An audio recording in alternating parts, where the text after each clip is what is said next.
बात ना, जब भी हम कोई भी चैप्टर को पढ़ रहे हैं ना, तो मुझे लगता है कि एक तो बुक से नहीं पढ़ते, ठीक है, हम ढूंढते हैं शॉर्टकट। हमें चाहिए कोई भाई 1 मिनट 15 मिनट के अंदर मुझे समरी दे दे, मैं उस समरी से अगर सोचूं कि लॉन्ग आंसर लिख लूंगा तो बेटा ये तो पॉसिबल नहीं है।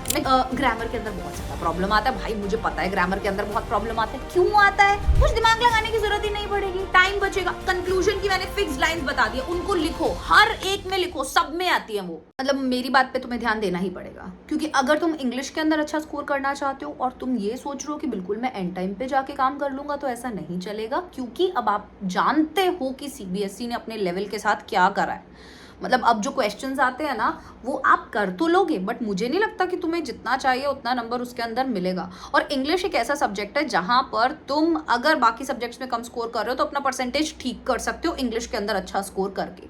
और मैं तुम्हें डेली इंग्लिश के अंदर बहुत ज्यादा टाइम देने के लिए तो वैसे भी कभी नहीं बोलती हूँ। सबसे पहले मैं आज के वीडियो में बात करूंगी कि आप इंग्लिश को सही तरीके से पूरे साल कैसे पढ़ सकते हो, जिससे कि आप बहुत अच्छा स्कोर करो इंग्लिश के अंदर कम टाइम देकर। ठीक है, प्रॉब्लम्स क्या क्या आती हैं? सबसे पहले मैंने कुछ प्रॉब्लम्स लिखी हुई हैं, जैसे कि आंसर राइटिंग में बहुत ज्यादा प्रॉब्लम आती है बच्चों को। बहुत सारे क्वेश्चंस आते हैं, बच्चों के डीएम्स आते हैं कि मैम हमें आंसर लिखना ही नहीं आता, मुझे सारा चैप्टर पता है पर मैं आंसर नहीं लिख पाता। अच्छा, मुझे अगर लॉन्ग आंसर लिखने को बोल दिया ना तो मुझे वर्ड्स ही नहीं मिलते, मुझे यही नहीं पता भाई मैं स्टार्ट कैसे करूं अपने आंसर को। मुझे नहीं पता मैम, मुझे पता है उसका आंसर क्या है, मुझे वो आंसर पता है, पर मैं लिख क्यों नहीं पा रहा हूँ उस चीज को। मैं बताती हूँ तुम क्यों नहीं लिख पा रहे हो। सबसे पहली बात ना, जब भी हम कोई भी चैप्टर को पढ़ रहे हैं ना, तो मुझे लगता है कि एक तो बुक से नहीं पढ़ते, ठीक है, हम ढूंढते हैं शॉर्टकट। हमें चाहिए कोई भाई 1 मिनट 15 मिनट के अंदर मुझे समरी दे दे, मैं उस समरी से अगर सोचूं कि लॉन्ग आंसर लिख लूंगा तो बेटा ये तो पॉसिबल नहीं है। मैं जेन्युइनली बोल रही हूँ, ये पॉसिबल नहीं है। और ये अप्रोच बच्चों की हमेशा रहती है। मैं तुम्हें ये नहीं बोल रही कि तुम बहुत लंबे लंबे वीडियोस देखो, या तो तुम ऐसा करो कि कोई भी एक वन शॉट वीडियो उठा लो जिसके अंदर टीचर ने पूरा एनसीईआरटी से चैप्टर एक्सप्लेन कर रखा है। वो नहीं करना है तो खुद एनसीईआरटी उठा लो और उसको लाइन बाय लाइन पढ़ लो। उससे पता है क्या होगा, लॉन्ग आंसर टाइप के अंदर ना चीजें चाहिए होती है लिखने के लिए। अभी तुम्हारे पास कुछ होगा ही नहीं लिखने के लिए तो तुम लिखोगे क्या? आई समझ में बात? तो सबसे पहले क्या करना है, हमें चैप्टर का जब पूरा सब कुछ एक एक चीज पता होगा ना, तो हमारे पास बहुत सारा कंटेंट होगा लिखने के लिए। तो हम लॉन्ग आंसर टाइप के अंदर हमारे को ये जो दिक्कत आती है ना, वो दिक्कत हमें नहीं आएगी। ठीक है। दूसरा, आप अपना आंसर राइटिंग कैसे इंप्रूव कर सकते हो? आप अपना आंसर राइटिंग जब आप चैप्टर्स पढ़ रहे हो ना, तो आप उन चैप्टर के अंदर से कीवर्ड्स और की फ्रेजेस निकालो, ठीक है, और उनको अपने आंसर के अंदर यूज करो। एक तो उससे आंसर बेटर होता है, ठीक है, और आपके पास कुछ वर्ड्स भी होते हैं यूज करने के लिए। तीसरा, बहुत सारे बच्चे जो है वो इसी बात में कंफ्यूज हो जाते हैं कि मैम कोई भी क्वेश्चन है, क्या मैं उसके अंदर समरी लिख दूं? नहीं भाई, अब मैं बोल रही हूँ कि भाई मुझे प्यास लगी है और तुम मुझे कुरकुरे दे रहे हो खाने के लिए, फिर मैं बोल रही हूँ अरे यार मुझे प्यास लगी है, तुमने मुझे चॉकलेट दे दी खाने के लिए, तो मैं कह यार मेरे को प्यास लगी है भाई, और तुम मुझे फिर बोल रहे हो अच्छा पिज्जा खाना है क्या? हाँ खाना तो है मुझे, पर मुझे प्यास लगी है। क्वेश्चन तुमसे क्या मांग रहा है? जब तक उसको वो नहीं दोगे उसकी प्यास बुझेगी क्या? नहीं बुझेगी ना। वही तो तुमको करना है, जो क्वेश्चन डिमांड कर रहा है। क्वेश्चन समरी मांग रहा है तो समरी दो, नहीं मांग रहा है तो मत दो यार, उसको वो दो जो उसे चाहिए। समझ में आ रही है बात? जिंदगी में भी ऐसा ही होता है ठीक है। तो क्या करना है, जब भी आपको ऐसा लग रहा है कि मुझे नहीं लिखना आ रहा है, तो इसके लिए पता है क्या है, लिखने की प्रैक्टिस तो करनी ही होती है, बट एक चीज और कर सकते हो, ज्यादा से ज्यादा उस चैप्टर के क्वेश्चन आंसर्स को रीड करो। तुम्हारे पास क्वेश्चन बैंक है, क्वेश्चन बैंक उठा लो, उस चैप्टर के जितने भी क्वेश्चन बैंक में क्वेश्चन दे रखे हैं ना, तुम उन्हें रीड कर लो बस। मैं नहीं कह रही तुम लिखो, मत लिखो भाई, बहुत टाइम देना ही नहीं हमको। हम क्या करेंगे, हम सिर्फ मान लो मैंने उसके ना 10 लॉन्ग आंसर टाइप क्वेश्चन भी रीड कर लिए केवल, क्योंकि एक ही चीज होती है, घुमा फिरा के वही दो तीन चीजों के बारे में बात करेंगे, और चैप्टर तुम्हें पूरा पता ही है। तो तुमने क्या किया, जब तुमने बहुत सारी चीजें रीड करी ना, तो तुम्हारे पास अगेन बहुत सारी चीजें आ गई, बहुत सारे आइडियाज आ गए, बहुत सारा कंटेंट आ गया, तो तुम उसे लिख पाओगे। ठीक है। और एक बार तो खुद से लिखने की प्रैक्टिस करनी पड़ेगी, ठीक है ना, है ना। तो ये छोटी छोटी चीजें अगर इनको इंप्रूव करोगे तो बेटर हो पाओगे। अब नंबर 2 क्या होता है कि ग्रामर के अंदर बहुत ज्यादा प्रॉब्लम आता है भाई, मुझे पता है ग्रामर के अंदर बहुत प्रॉब्लम आता है। क्यों आता है? क्योंकि पढ़ने का तरीका गलत है ग्रामर का। तुम ढूंढते हो शॉर्टकट, अगेन बोल रही हूं मैं, और तुम्हें करना क्या है, तुम्हारे ग्रामर के जितने भी टॉपिक्स है ना, एक काम कर लो, सभी के सभी टॉपिक्स के रूल, तुम्हें मान लो कि नरेशन आता है एग्जाम के अंदर, भाई मेरे पास ना एक टेबल है जिसके अंदर नरेशन के सारे रूल्स लिखे हुए हैं। तुम भटकते रहते हो एक वीडियो से दूसरा, दूसरे से तीसरा, तीसरे से चौथा। भाई नहीं भटकना तुमको, एक वीडियो देखो जिसके अंदर पूरा का पूरा तुम्हें करवा रखा है। तुमने अगर एक बार कोई एक वीडियो देख लिया ना, उसके तुरंत नोट्स बना लो। अब मैं जो वीडियोस पढ़ाती हूँ, मैं जो आपको लेक्चर्स देती हूँ, मान लो मैंने नरेशन का लेक्चर दिया, तो भाई मैंने उसके अंदर नरेशन के सारे रूल्स आपको टेबल्स के अंदर दिए हुए हैं। तुमने क्या किया, अपने पेपर के अंदर उठाया और अपने एक टेबल बना लिया, और उस टेबल के अंदर टेंस ऐसे बदलता है, इंटेरोगेटिव सेंटेंस ऐसे बदलता है, इंपैरेटिव ऐसे बदलता है, लिख लिया। अब तुम जितनी बार भी नरेशन के क्वेश्चन लगाना शुरू करोगे ना, सिर्फ तुम्हें वो टेबल सामने रखनी है और 10 सवाल लगा देने हैं। 10 मिनट भी नहीं लगेंगे तुम्हें, नॉट इवन 10 मिनट्स, मैं जेन्युइनली बोल रही हूँ। हर एक टॉपिक पढ़ने के लिए बार बार 10 बार 100 बार वीडियोस देखने की जरूरत नहीं है, और उनमें टाइम वेस्ट करने की जरूरत नहीं है। एक बार देखो, जहां से समझ में आता है वहां से देखो, उस वीडियो को देखते टाइम नोट्स बनाओ और उन्हीं नोट्स को बार बार यूज करो क्वेश्चन प्रैक्टिस के लिए। जितना क्वेश्चन प्रैक्टिस उतना बढ़िया, जितना ग्रामर में क्वेश्चन प्रैक्टिस उतना आपके लिए बढ़िया। आया समझ में? ग्रामर की तैयारी ऐसे ही करनी होती है, ठीक है। Active voice, passive voice, tenses हो गए, सबका एक चार्ट बना लो, उस चार्ट के अंदर वो सारे रूल्स लिख लो जो तुमसे पूछे जाते हैं।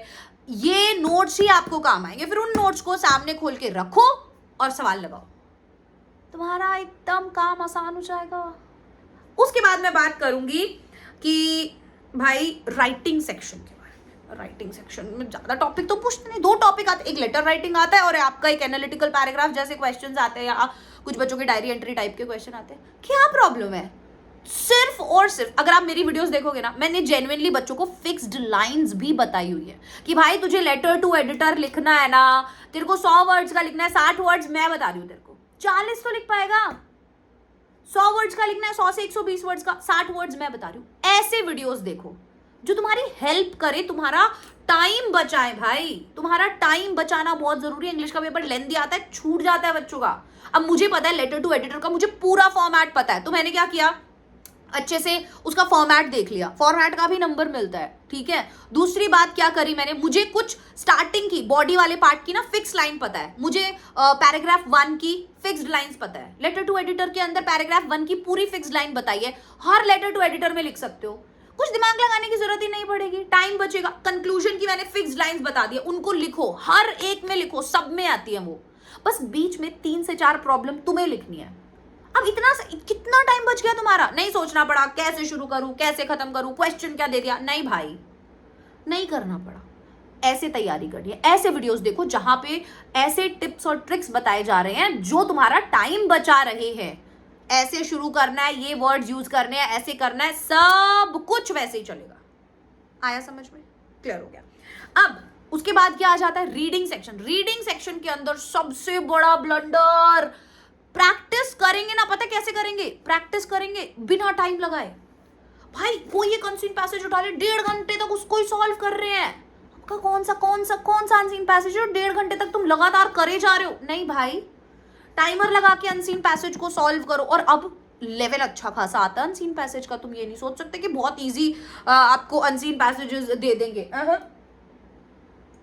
आपको अच्छे खासे अनसीन पैसेज दिए जाते हैं। मैंने ना अनसीन पैसेज जब भी पढ़ाया ना बच्चों को, मैंने उनको बताया, बच्चे क्या करते हैं एग्जाम टाइम में ना, अनसीन पैसेज 10 बार अनसीन पैसेज पढ़ रहे हैं। क्यों भाई, क्यों पढ़ रहे हैं 10 बार? मतलब क्या ऐसा तो कोई है ना, क्रश का तो मैसेज है नहीं जिसे 10 बार पढ़ के खुश हो रहे हो।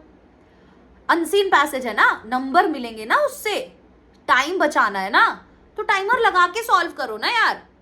कीवर्ड्स ढूंढो क्वेश्चन के और उससे अपना आंसर ढूंढो पैसेज में। तरीका बदलो अपना पढ़ने का। 24 घंटे तेरे पास है, 24 घंटे तेरे टॉपर दोस्त के पास हैं, वो उनको सही तरीके से यूज कर रहा है और तुम नहीं कर रहे हो। That is the only reason and that is the only mistake you are doing, that's it. इसीलिए मुझे ये वीडियो बनाना पड़ा, बिकॉज इंग्लिश को पढ़ने का अप्रोच ही इतना खराब हो रखा है बच्चों का कि मुझे लगता है कि इतना टाइम वेस्ट कर देते हैं। पहली बात तो टाइम देते ही नहीं है इंग्लिश को, और अब जब मैं बोल रही हूँ कि टाइम ज्यादा नहीं देना है, पर जितना भी दे रहे हो उसको ऐसे दो, ऐसे प्रैक्टिस करो तो ही तुम्हारा काम हो पाएगा। अदरवाइज तो भाई तुम्हारा बेड़ा गर्क हो जाएगा, सही बता रही हूँ मैं, ठीक है। क्योंकि अब क्वेश्चन के लेवल अच्छे खासे बढ़ गए और अब हम सीबीएसई को तो लाइटली नहीं ले सकते, बिल्कुल नहीं ले सकते। ठीक है। तो अगर आप चाहते हो कि भाई आप जेन्युइनली बहुत अच्छा स्कोर करो तो कुछ चीजें अपने पढ़ने के तरीके में बदल लो, ठीक है। अनसीन पैसेजेस के अंदर सैंपल पेपर्स से 5-7 क्वेश्चन निकालो महीने के अंदर। एक महीने में अगर तुम 5 से 7 क्वेश्चन अनसीन पैसेज के लगा लेते हो तो तुम सोचो एग्जाम तक कितने अनसीन पैसेज सॉल्व कर लिए तुमने। अब यार महीने में 5 अनसीन पैसेज नहीं लगा सकते क्या? आराम से लगा सकते हो भाई, सिर्फ और सिर्फ तुम्हारे ऊपर है। ज्यादा टाइम लगता ही नहीं है, 15 मिनट में हो जाता है। 15 मिनट में प्रैक्टिस ही ऐसे करो भाई। मैं लिख के प्रैक्टिस ही नहीं कर रहा, मैं क्या कर रहा हूं, मैं सिर्फ क्वेश्चन ढूंढ कर आंसर निकाल रहा हूं, मतलब क्वेश्चन पढ़ के आंसर ढूंढ रहा हूं। स्टार्टिंग के कुछ पैसेजेस तो सिर्फ और सिर्फ इतना करो कि आंसर ढूंढना मेरे लिए चुटकियों का काम हो जाए। मतलब कोई भी अनसीन पैसेज दे दिया ना, मैं 2 मिनट में आंसर ढूंढ लेता हूं भाई। ये मेरी ट्रिक है भाई। मैं कीवर्ड्स लेता हूं, उस कीवर्ड से देखता हूं आंसर, फिर मैं लिखने की प्रैक्टिस करूंगा मैं आराम से सब कुछ करूंगा, पर तरीका सा थोड़ा सा मेरा बदलेगा, ठीक है। तो ये एक वीडियो मैंने इसीलिए बनाया बच्चों के लिए कि आप लोग ना थोड़ा सा ध्यान दो इंग्लिश अगर आप पढ़ने बैठ रहे हो तो, ठीक है। एनसीईआरटी के रीडिंग बहुत ज्यादा इंपॉर्टेंट है, कीवर्ड्स और की फ्रेजेस बहुत ज्यादा इंपॉर्टेंट है, वोकैबुलरी इंप्रूव करना बहुत ज्यादा इंपॉर्टेंट है। ज्यादा से ज्यादा आंसर रीड करोगे, ज्यादा आइडियाज आएंगे, आंसर अच्छा लिख पाएंगे आप, ठीक है। लिटरेचर के अंदर ये बहुत बढ़िया तरीका होता है। सैंपल पेपर्स से और टाइमर लगा के अनसीन पैसेजेस को सॉल्व करना शुरू करो। राइटिंग सेक्शन के अंदर आपके फिक्स्ड फॉर्मेट्स के साथ फिक्स्ड लाइंस को अभी से ही याद कर लो, ठीक है। और ग्रामर के अंदर हर एक का एक चार्ट बना लो, हर एक टॉपिक के रूल्स का एक चार्ट बना लो। तुम्हारी आधी से ज्यादा प्रॉब्लम सॉल्व हो जाएगी एग्जाम टाइम पर, मतलब बवाल मचा दोगे तुम, ठीक है। तो अगर ये वीडियो पसंद आया तो अपने दोस्तों के साथ शेयर करना, चैनल को सब्सक्राइब करना, वीडियो को लाइक करना। Bye bye, take care all.